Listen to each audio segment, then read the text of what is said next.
the Honorable Attorney General, members of the judiciary from Fiji and overseas, Your Excellency, Indonesia's is Ambassador to the United Nations in Geneva, representing the CTI Core Group, Your Excellencies, members of the Diplomatic Corps, the Secretary General of the Association of the Prevention of Torture, the representative in the Pacific of the Office of the United Nations High Commissioner for Human Rights, the Deputy Commissioner of Police, representatives of civil society organizations, distinguished guests, ladies and gentlemen.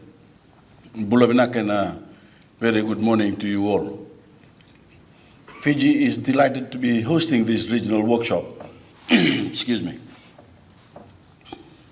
on the implementation of the United Nations Convention Against Torture in the Pacific.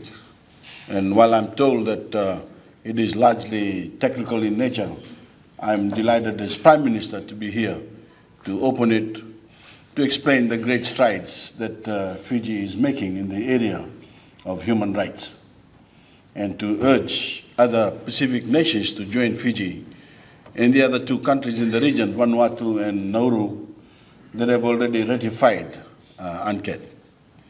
Excellencies, ladies and gentlemen, we have a positive story to tell in Fiji about our own effort to prevent torture and other cruel, inhumane or degrading treatment or punishment. And I want to convey that story in the overall context of the global campaign against such practices. For a start, our Constitution, our supreme law, prohibits torture in our Bill of Rights, and in very precise terms. Section 11 unequivocally states that every person has the right to freedom from torture of any kind, whether physical, mental, or emotional, and from cruel, inhumane, degrading, or disproportionately severe treatment or punishment.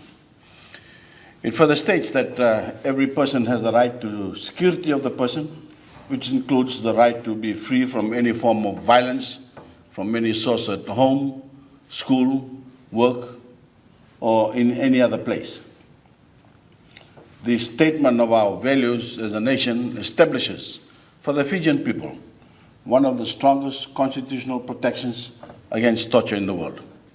In fact, our reservation to Article 1 of UNCTAD is based on the fact that our own definition of torture is actually broader than that covered by the Convention, because it extends to specific protection for our citizens at home, at school, and at work. Excellencies, ladies and gentlemen, never have had a state-sanctioned policy of torture in Fiji. We do not have and never have had a state-sanctioned policy of inflicting cruel, inhumane, or degrading treatment or punishment in Fiji. What we have had are occasional problems with individuals or groups of people taking the law into their own hands and violating the human rights of others. But I repeat, no act of torture or cruel, inhumane, or degrading treatment has been sanctioned by the state. And this is in stark contrast with many other countries in the world, including some of the great democracies. Ladies and gentlemen, I accept that the issue of torture is a vexed one for many countries, given the the current global security climate, and especially for those nations that are under direct attack in the war on terror. But it is a tragedy for the whole world that in the interest of state security, democratic societies feel obliged to cling to practices that belong to another age and violate the most basic standards of human decency and human dignity. Even that started, the standard bearer for democracy, the United States of America, has resorted to torture with the state objective of protecting itself against a determined and ruthless enemy. While the practice has now been banned by the presidential order, the CIA has admitted using waterboarding against captured terrorist suspects, extracting information from them through a process that replicates the sensation of drowning. As for the other pillar of UNCED, the use of cruel, inhumane, or degrading treatment or punishment, there is a stark example closer to home in Australia's policy of detaining asylum seekers offshore, including some of our Pacific neighboring countries. While Australia maintains that this policy is necessary to stem the tide of asylum seekers, it has clearly been at the expense of the rights of ordinary men, women, and children seeking refuge from some of the most troubled places on earth. Successive United Nations and other human rights reports have strongly criticized the conditions faced by asylum seekers being held on Nauru and Manus Island. The latest, less than 3 weeks ago, by the UN Committee on the Rights of Children, condemns the physical and mental state of children being detained on Nauru. Fiji shares the widespread concern in the international community about the position of asylum seekers in these detention centers, and especially women and children, as well as the wider issue of Australia's dumping this problem on its Pacific neighbors when it clearly has the capacity to house these people within its own borders. In the case of the United States and Australia, with the examples I've given, these have been state policies, deliberate course of action taken by democratically elected governments. America using an acknowledged method of torture to combat terrorism. Australia detaining innocent people in cruel, inhumane, or degrading circumstances to protect the integrity of its borders. What we have had, by contrast, in Fiji is vastly different, though no less serious. Isolated instances of individuals or groups from the disciplined forces acting in an undisciplined way and resorting to acts of torture and other forms of punishment that violate the human rights of their fellow citizens. The same conduct has occurred from time to time in the law enforcement agencies of larger democracies, including Australia and New Zealand. And while they can never be condoned, whatever the setting, the difference in Fiji's case is that such events have been politicized. We are singled out for condemnation for behavior that also occurs in the jurisdictions of our critics. Excellencies, ladies and gentlemen, I'm not excusing such behavior in any shape or form. I merely ask that Fiji be judged by the same standards that apply to any nation. And I want to make Fiji's position on this issue absolutely clear once and for all. We do not tolerate human rights abuses of any kind. They are legally and morally unacceptable. And we are determined to bring the perpetrators of such abuses to justice. The record shows that we are doing so, that our laws are being enforced. Our police commissioner is currently investigating whether excessive force was used in the recent apprehension of a group of suspected hardened criminals in Navua that was captured on video by a passerby. We also have a trial in Otoka for the alleged rape and subsequent death of a detainee, Vilikesa Soko. Excellencies, ladies and gentlemen, it is also worth placing such issues in a wider social context.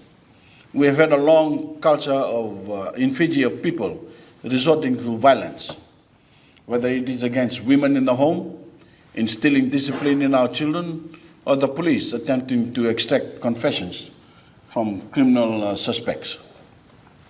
This culture of what we call the muturaki, the beating, is deeply ingrained in parts of the Fijian psyche.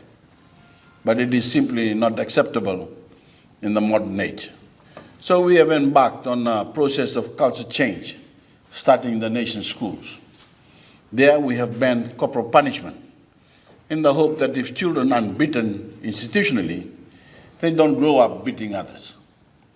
And we are saying far more forcefully than we have said in the past that violence in any form has no place in Fijian life. We are also making it clear in the ranks of the disciplined forces through a process of education and deterrence that we have a policy of zero tolerance for torture and other human rights abuses.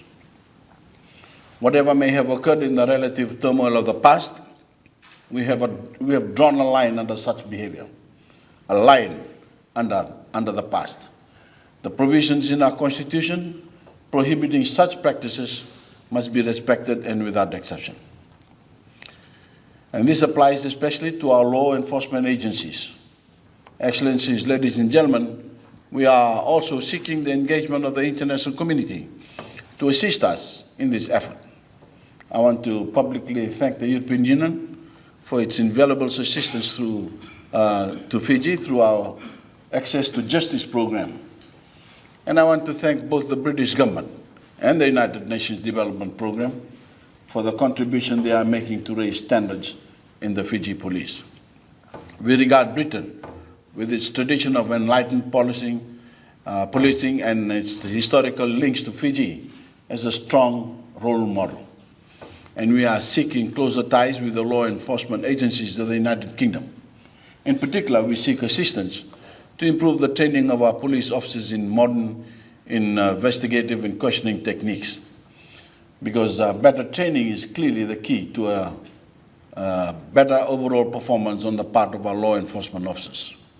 Britain is already partnering with us on a 6-month pilot project at the Tatonga police station in Suva, in what is called first hour procedure, with legal aid assistance within the first hour of arrest, and in digitally recording police caution interviews with suspects to provide greater transparency in the arrest and detention procedure. We intend, after this pilot program, to introduce first hour procedure and the digital recording of caution interviews throughout Fiji, so that there is no doubt whatsoever when cases reach the courts about the contents of police interviews or the veracity of the process. It will bring to an end any suggestion that confessions are being extracted by force.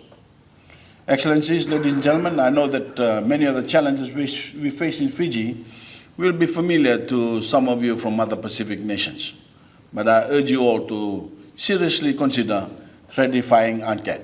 Fiji, in common with many other nations, had reservations about endorsing all of its clauses, and your governments may well decide to have similar reservations.